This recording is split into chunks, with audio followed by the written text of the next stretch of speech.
Hey everyone, let's dive into one of the most complex patient groups we manage. For us pharmacists on the front lines, patients with chronic liver disease, they really bring some of our biggest clinical challenges. So today, we're going to do a high-yield explainer on 3 of the most critical complications you are going to see. That massive fluid overload, those dangerous silent infections, and the neuropsychiatric changes, the brain fog, that can be so tough on patients and their families. So here's how we'll break it down. We'll kick things off with our fundamental role as pharmacists.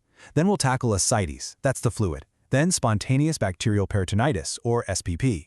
And after that, hepatic encephalopathy, or HE. Then we're going to wrap it all up with some rapid-fire counseling points and take a quick look beyond just the prescription itself. It's a clear, practical, problem-solving approach. So first things first, where do we fit into this whole picture? Well, our position is absolutely crucial. We are not just dispensing meds. We are on the ground, actively managing symptoms, treating these really high-stakes complications, and maybe most importantly, we're promoting patient safety through super vigilant medication management. And this, right here, is our core mission. At the end of the day, every single intervention we make, every piece of advice we give, it's all aimed at doing these 3 things. Pump the brakes on the disease, make the symptoms manageable, and ultimately, decrease liver-related mortality. This is our why. Okay, let's jump into our first major complication. We're talking about ascites. You've seen it? That uncomfortable, often really distressing buildup of fluid that is just a classic hallmark of decompensated cirrhosis. So here's the key thing to remember. Ascites isn't just random fluid. It's a direct result of crazy high pressure in the portal vein system.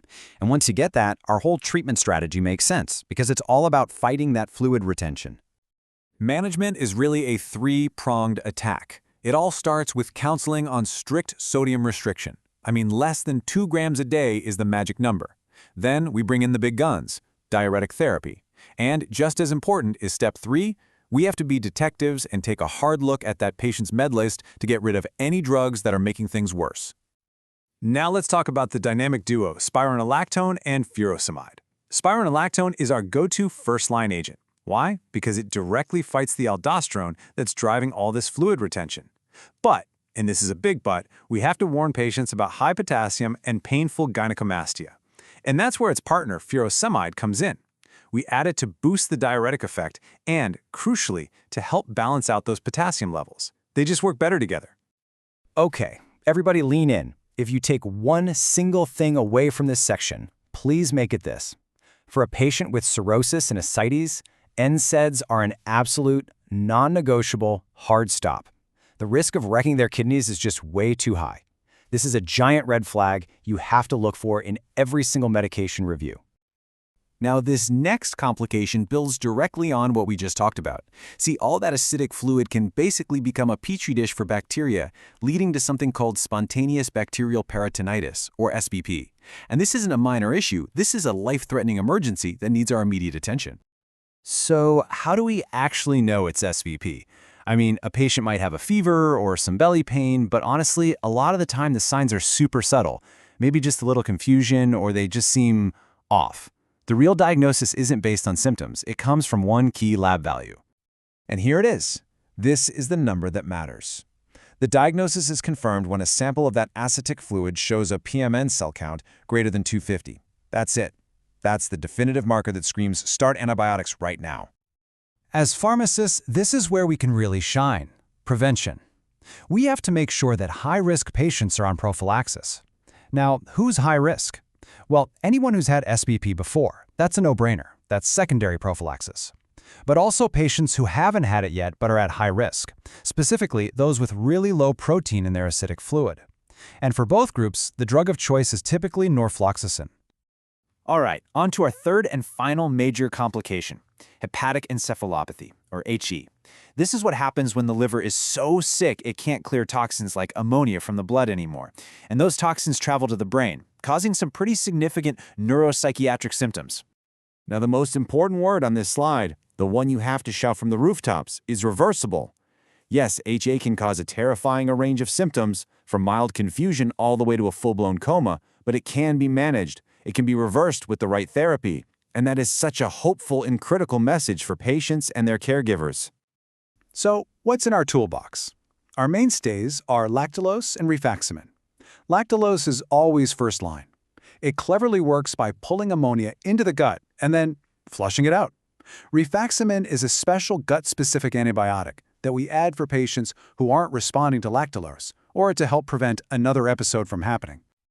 This, right here, is the single most important counseling point for lactulose. Forget the dose on the bottle for a second. We are not aiming for a specific number of milliliters, we are aiming for a clinical outcome. We have to teach our patients and their families to adjust the dose to get 2 to 3 loose bowel movements a day. Any more, and they risk dehydration. Any less, and the medicine just isn't working. Phew. Okay, we have covered the big 3 complications. So now, let's pull all that info together into a rapid-fire review of actionable counseling points you can start using in your practice, like tomorrow. For ascites, it's all about the monitoring. You have to counsel patients to weigh themselves every single day. The goal is a steady weight loss of about 0.5 to 1 kilogram per day. And also teach them to be on the lookout for dizziness or muscle cramps. Those are classic signs that their electrolytes are out of whack. Oh, this is a huge one for your med reviews. We now know that PPIs, proton pump inhibitors, which are in everything, can actually increase the risk of SBP. So you have to always question why your cirrhosis patient is on a PPI and work with their doctor to deprescribe it if it's not absolutely essential. You know that awful itching, pruritus, is really common, and cholestyramine gets used a lot. But you have to remember, this drug is basically a sponge. It binds up everything. This is a classic pharmacy counseling point. Tell your patients to separate it from their other meds by at least 1 hour before or 4 to 6 hours after. All right, let's zoom out for our final point. Our job, our role, it extends way beyond just managing the pills in the bottle today. We are perfectly positioned to see the patterns, to recognize when a patient's disease is getting worse and they might need a whole other level of care. And that brings us to our ultimate responsibility. Complications like SBP or having HE come back over and over, those aren't just isolated events to treat and forget. They are massive red flags. They're critical turning points in the disease. So the next time you see these pop up in a patient's profile, ask that key question. Has anyone talked to this patient about a liver transplant assessment? Your vigilance, your question, could be the crucial step that connects them to the life-saving care they need. And that really shows how our role goes so much further than what's on the prescription label.